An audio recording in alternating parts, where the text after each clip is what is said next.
Sono dell'ISIS, dammi i soldi o faccio esplodere la bomba che ho nello zaino. È la minaccia con cui sabato, poco dopo mezzogiorno, a Mogliano, sul Terraglio, un 55enne senza dimora ha tentato di rapinare una famiglia del posto all'altezza di via Don Bosco. Si è avvicinato a un'autovettura che era ferma a un semaforo e dopo aver aperto la portiera ha intimato ai presenti di consegnargli il denaro, altrimenti avrebbe fatto esplodere un ordigno che lui asseriva avere nello zainetto. Il capofamiglia al volante è subito ripartito. Il bandito improvvisato non solo non aveva le sembianze di un terrorista, ma lo zainetto era ovviamente vuoto.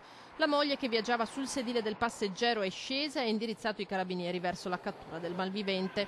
Grazie, alla solerzia della donna che era seduta sul lato passeggero, la quale poi ha avuto modo di seguirlo, ci ha indicato l'autobus che il soggetto ha preso e quindi siamo riusciti a fermarlo. L'arresto del 55enne, già finito nei guai per un tentato scippo in piazza Mogliano durante il mercato lo scorso anno, è stato convalidato questa mattina. L'uomo è stato rimesso in libertà in attesa del processo. Tentata rapina l'accusa a suo carico. Quanto al fingersi un terrorista, pare un espediente sempre più diffuso. Chiaro che approfittando di questo momento le persone si ingegnano anche in questo modo per poter derubare il prossimo.